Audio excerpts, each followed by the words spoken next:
Hello divine souls. अब मैं देखना चाहती हूँ कि न्यू मून से पहले मेरे डीएम डीएफ किस एनर्जी में हैं, उनकी जर्नी कैसी चल रही है। तो यूनिवर्स मुझे गाइड करें।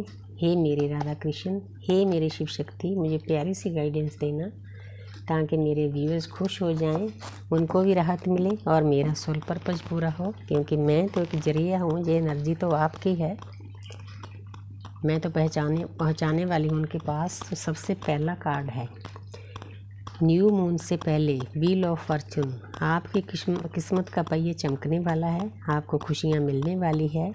लेकिन मैं एक बात बताना चाहती हूँ कि हमने किसी बात की चिंता नहीं करनी होती। चिंता ना करने का कारण ये है, ये एक सर्कल है हमारी लाइफ का, इसने चलना है। ये सर्कल व्हील ऑफ फॉर्चून रुकता नहीं है। जो सर्कल ऊपर है ना, उसने किसी टाइम नीचे आना ही आना है। इसीलिए हमें कृष्ण भी यही कहते हैं कि समभाव में रहो।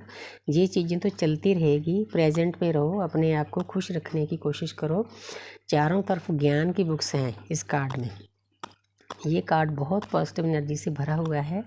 अगर आप विवेक से चलोगे, ज्ञान से चलोगे, तो जो व्हील ऑफ फॉर्चून है, तो इसका फल भी आपको अच्छा मिलेगा। चाहे आप लो एनर्जी, लो मतलब इस जगह पे भी आ जाओ, इस जगह पे आ जाओ, लेकिन आपको उसको हैंडल करने की शक्ति इस ज्ञान से मिलती है। जो चारों तरफ बुक्स हैं, ज्ञान फैला हुआ है। इसीलिए आपने बुद्धि से विवेक से काम लेना है। तो आप कभी भी अपने आप को लो फील नहीं करोगे, गुड एनर्जी में फील करोगे। न्यू मून से पहले नाइट ऑफ वांड्स। तो न्यू मून के आसपास आपके डीएम घोड़े पर सवार होकर बैठकर आपके पास आने वाले हैं। एक्शन ओरिएंटल हो चुके हैं, वैसे कम हो एक्शन लेते हैं, उनको ऐसे बैठे बिठाए सब मिल जाए। डीएफ ने उनको इतना मतलब पहले मस्ती दे दी होती है, इतना प्यार दे दिया होता है, तो वो उनकी ईगो पहले ही मस्कुलिन एनर्जी में हाई होती है और हाई हो जाती है, फटने जैसे हो जाते हैं। लेकिन अब उनको मालूम है कि मैंने क्या करना है। यूनिवर्स ने उनको आस्ते आस्ते समझा दिया है। नई शुरुआत करना चाहते हैं तो आपको भी एक्सेप्ट करना है, क्योंकि वो आपके शिव हैं। आपने उनको समर्पण रहना है। तो जो भी वो बातें पहले आपके पास कर चुके हैं, उनका भी एक बहुत बड़ा मीनिंग होता है। आपके अंदर जो नेगेटिविटी होती है, वुंड्स होते हैं, तो डीएम की ड्यूटी हो जाती है, वो हमारे टीचर होते हैं कि आस्ते आस्ते आस्ते आस्ते आपको ट्रिगर करके उन चीज़ों को आपसे बाहर निकालना। वो आपका अंदर से बुरा नहीं चाहते, उनको करना पड़ता है। आपके साथ बुरा करके वो भी रोते हैं कि मैंने इसके साथ क्यों बुरा किया है, ये सोल आत्मा मुझे इतना प्यार करती है। लेकिन वो करते हैं, वो अपनी ड्यूटी निभाते हैं। इसीलिए हमारी अवेकनिंग होती है, क्योंकि एक बहुत प्यारा रिश्ता दे दिया जाता है, उसी के द्वारा ट्रिगर दिया जाता है। मैं आपको एक बात बताना चाहती हूँ, ये दुनिया का रूल है। जितना हमारा रिश्ता डीप होता है, उससे ट्रिगर मिलने का दुख भी उतना ही ज़्यादा होता है। इसीलिए इस इंसान का प्यार हमें यूनिवर्स ने दिया है, हमारे डीएम को हमारी ज़िंदगी में लाए हैं। लाने का मतलब यही है कि हम बहुत डीप कोर्स तक पहुँचें, वहाँ से पहुंचकर जो नेगेटिविटी है उसको खींचकर बाहर निकालें, और जो अपनी कर्मा बैग से उनको खाली करें।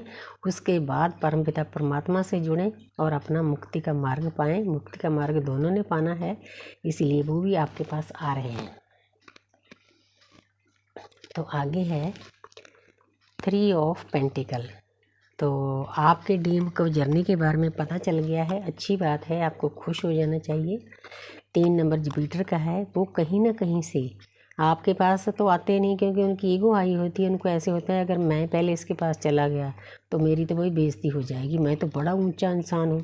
हंसी भी आती है, क्योंकि जब दो इंसान मिलते हैं, आत्मा भी एक ही है, तो उसमें ऊंच नीच कहाँ से आ गई। भाई जो बात है सामने से बोलो ना, प्यार से बोलो, लड़ाई से मत बोलो। तो लेकिन उनको इतनी मतलब इतना उनका दिमाग नहीं होता, तो उनको सूझी नहीं होती कि मैं क्या करूं। वो कहीं ना कहीं से आपकी जर्नी के बारे में ज्ञान प्राप्त कर रहे हैं, अच्छी बात है, सलाह मशवरा कर रहे हैं, बहुत प्यारी एनर्जी में है न्यू मून से पहले। तो आगे है क्वीन ऑफ कप्स। तो इससे ज़्यादा आपको क्या चाहिए। आपके डीएम हैं, बैठे हैं आराम से, प्यार का कप भरा हुआ है।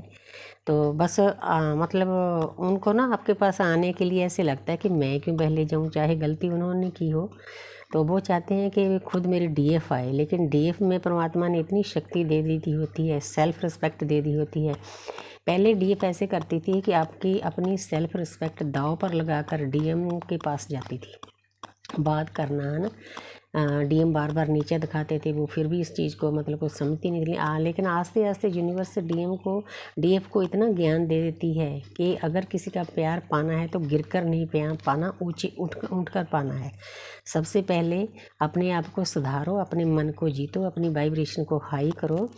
तो उसके बाद आपका जो अंदर शिव है उसको जगाओ। अगर आपका अंदर वाला शिव जागृत हो गया तो बाहर वाले शिव को आपके पास आने से कोई दुनिया की ताकत रोक नहीं सकती। यूनिवर्स डंडे मार मार कर आपके पास भेजेगी। तो ये बैठा है इंसान आपके प्यार में डूबा हुआ, तो इसको भी एहसास होने दो ना। तो आपको जल्दी क्या है, क्योंकि हमारी तो जन्मों जन्मों की यात्रा है। तो दोनों हमारी जो सोल है 2 हिस्सों में बांटकर दुनिया में आई है। तो आपने किसी बात की फ़िक्र नहीं करनी। अब उसको एहसास हो रहा है कि मेरी एक डीएफ है, उसने मुझे कितना प्यार दिया। अब उनके अंदर ये सभी चीज़ें चल रही है।